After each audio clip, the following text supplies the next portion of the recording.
Warahmatullahi wabarakatuh.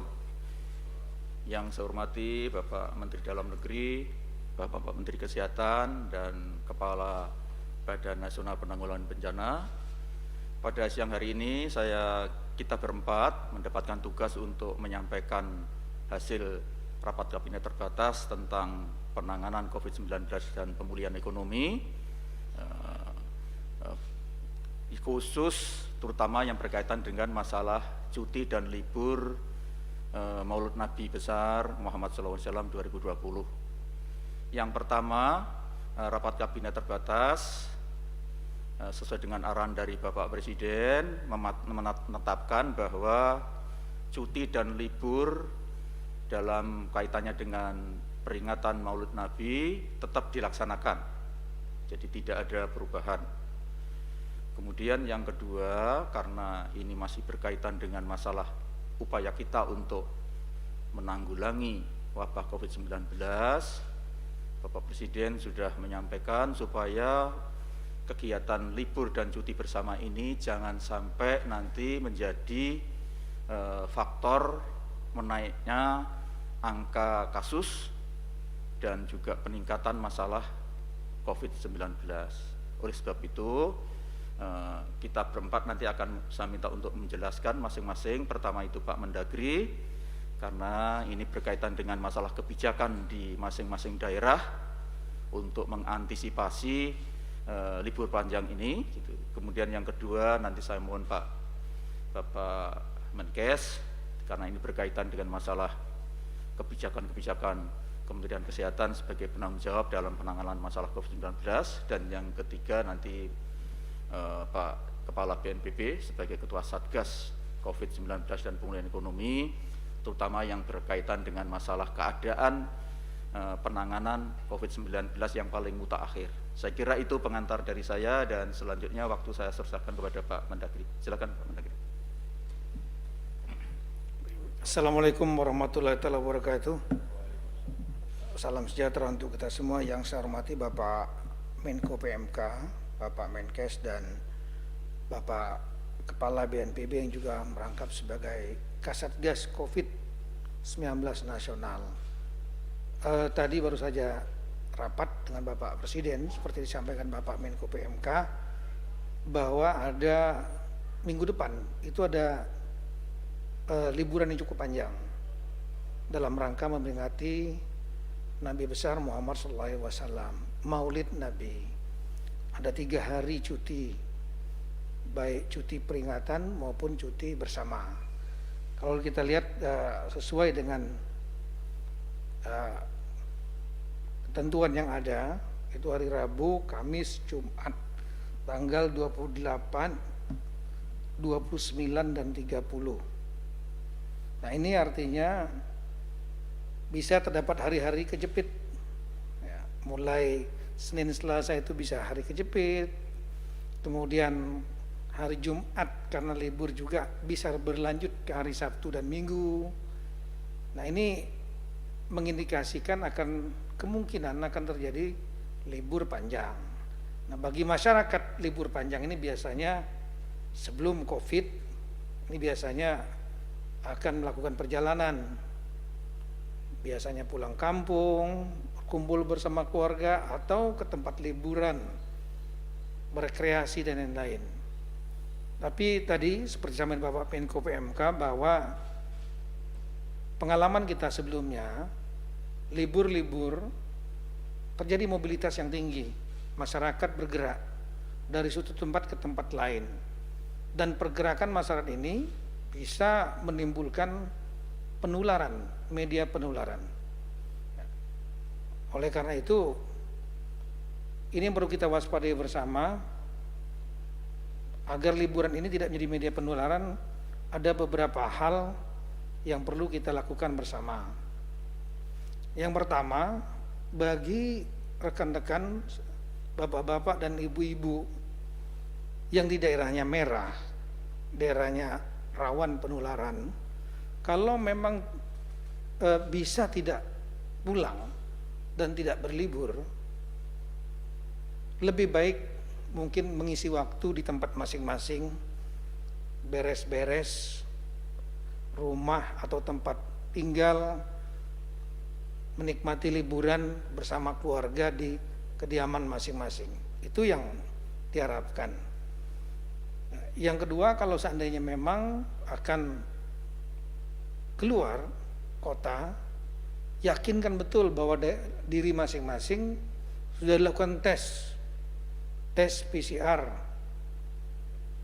sehingga yakin bahwa dalam keadaan negatif, jangan sampai menjadi penular bagi saudara-saudara kita, orang tua kita, dan lain-lain yang ada di daerah. Dan saya kira untuk pengaturan lalu lintasnya nanti akan diatur oleh Polri, Perhubungan, dan lain-lain. Kemudian yang ketiga, yang paling penting juga, setiap daerah nanti kita akan rencanakan rapat dengan kepala daerah dan Forkompinda, insya Allah hari Rabu atau hari Kamis paling lambat. Bagaimana daerah berbuat? Daerah-daerah kita harapkan kepala daerah dan Forkompinda ini menjaga betul mekanisme pertahanan daerah masing-masing yang selama ini sudah berjalan pada saat seperti pada waktu liburan Lebaran yang lalu. Misalnya kampung sehat, kelurahan sehat, di mana warga-warga yang datang dari luar, mereka diyakinkan sudah melaksanakan tes, dan kemudian ketika berinteraksi dengan warganya di daerah itu, mereka tidak menjadi penular. Upayakan seperti itu, karena ini keluarga bisa dihimbau sebetulnya yang mau pulang itu siapa-siapa. Di tiap-tiap daerah, tiap-tiap kampung, tiap desa, tiap kelurahan, kampung tangguh, desa tangguh, kelurahan tangguh yang ada ini diaktifkan betul dengan melibatkan stakeholder yang ada di daerah itu. Nah, ini peran daripada Bapak Gubernur, Bupati, Camat, Kepala Desa, Lurah menjadi sangat penting. Kemudian tolong juga hindari terjadinya kerumunan yang tidak bisa menjaga jarak. Jadi protokol kesehatan, jaga pasang pakai masker, jaga jarak, cuci tangan, ini betul-betul harus diterapkan. Kerawanan mungkin akan terjadi di tempat-tempat wisata. Oleh karena itu tempat-tempat wisata ini harus dibicarakan oleh kepala daerah dengan Forkompinda dan pengelola tempat wisata agar tidak terjadi kerumunan masif. Nah, untuk itu tempat wisata tersebut harus dikelola sedemikian rupa, diberikan pengumuman, disampaikan kepada warga agar tempat itu tidak melebihi kapasitas, misalnya 50% atau 30%, dilakukan secara bergelombang dan lain-lain. Nah, ini peran penting Forkompinda. Mesin Forkompinda harus bergerak, karena hanya mesin itu yang bisa menjaga itu. Kemudian yang terakhir, kalau ada kegiatan-kegiatan yang berkaitan dengan liburan ini, biasanya ada kegiatan-kegiatan tradisi, kegiatan-kegiatan budaya, dan lain-lain. Kalau itu dilaksanakan sebagusnya memang tanpa ada kerumunan. Sekali lagi, bukannya tidak menghormati tradisi itu, tapi ini situasinya berbeda, pandemi COVID. Jangan sampai kita menjadi korban, saudara kita menjadi korban. Oleh karena itu, kegiatan-kegiatan tradisi-tradisi yang dulu dilakukan sebelum COVID berlangsung, biasanya ramai dan lain-lain, ini saya minta rekan-rekan kepala daerah, Forkompinda betul-betul membangun hubungan dengan mereka yang ingin menyelenggarakan supaya lebih baik untuk sementara pada saat pandemi ini tidak dilaksanakan, karena akan menjadi kerumunan dan itu bisa menimbulkan kerawanan bukan hanya untuk daerah bapak-bapak dan ibu-ibu kepala daerah, tapi daerah-daerah lain. Saya kira itu yang saya sampaikan. Nanti kita akan lanjutkan dalam rapat yang lebih detail hari Rabu atau hari Kamis nanti bersama-sama Bapak Menko PMK, Kepala BNPB, rekan-rekan kepala daerah. Sekian, terima kasih. Wassalamualaikum warahmatullahi wabarakatuh.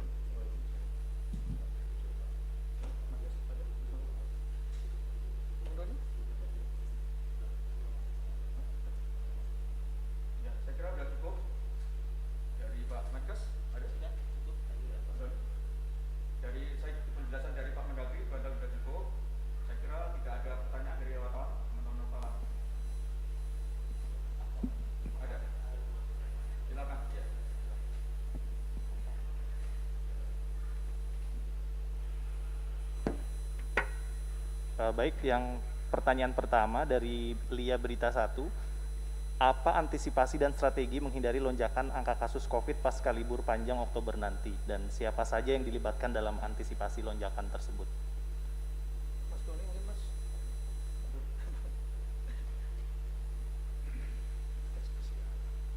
Terima kasih Pak Menko, Bapak Mendagri dan juga Bapak Menkes. Terima kasih atas pertanyaan dari teman wartawan.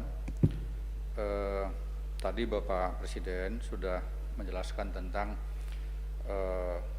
kekhawatiran beliau manakala libur panjang ini tanpa diantisipasi dengan baik, ya, sebagaimana yang telah terjadi pada periode libur panjang yang lalu, terutama pada saat akhir Juli dan minggu ketiga Agustus, sehingga kasus positif mengalami peningkatan sejak tanggal 1 September sampai dengan terutama tanggal 29 September yang lalu.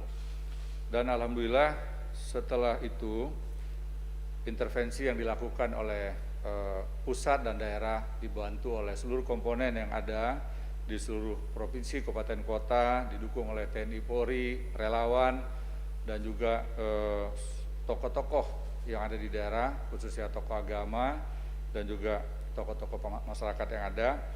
Kasus di sejumlah provinsi mengalami penurunan. Beberapa diantaranya mengalami flat, walaupun ada 2-3 provinsi yang masih angkanya mengalami peningkatan.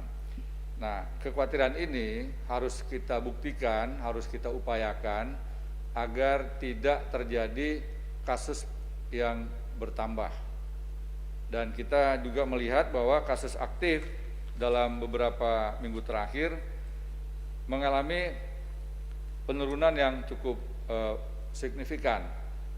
Kasus aktif pada tanggal 20 September 2020 yaitu 23,6%.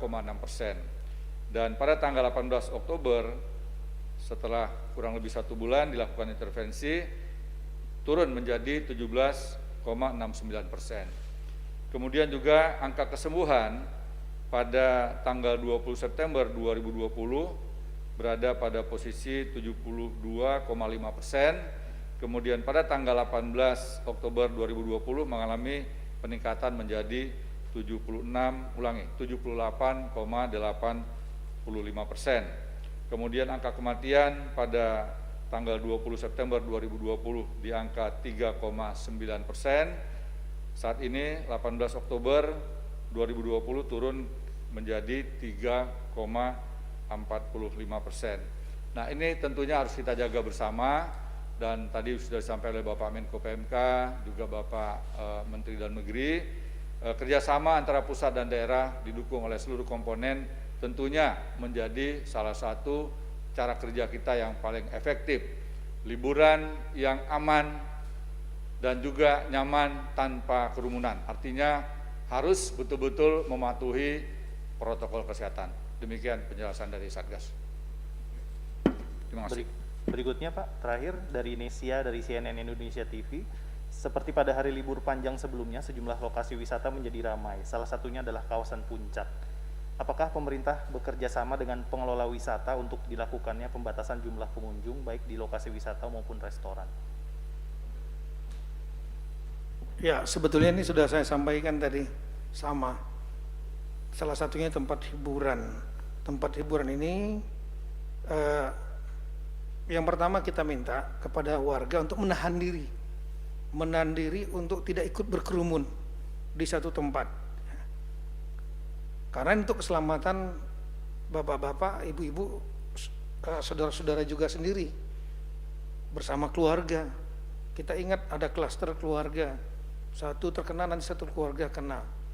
Nah, oleh karena itu satu, menahan diri untuk tidak berlibur ke tempat yang kita tahu itu akan banyak kerumunan, seperti Puncak misalnya, atau di daerah Bandung, di pantai dan lain-lain. Yang kedua, nanti pada saat hari Rabu Kamis ya, kami akan sampaikan kepada seluruh kepala daerah dan Forkompinda agar mengidentifikasi daerah-daerah tempat-tempat liburan dan kira-kira berapa kapasitasnya, diatur. Ini masih ada waktu nih. Ini masih ada waktu lebih kurang 4-5 hari, diatur dengan para pengelola itu supaya tidak terjadi kerumunan. Mungkin dengan mengurangi kapasitasnya, kemudian tidak adanya kegiatan-kegiatan, tidak memberikan izin misalnya oleh kepolisian, tidak memberikan izin terjadinya kegiatan keramaian dengan musik-musik, kemudian kumpulan besar dan lain-lain.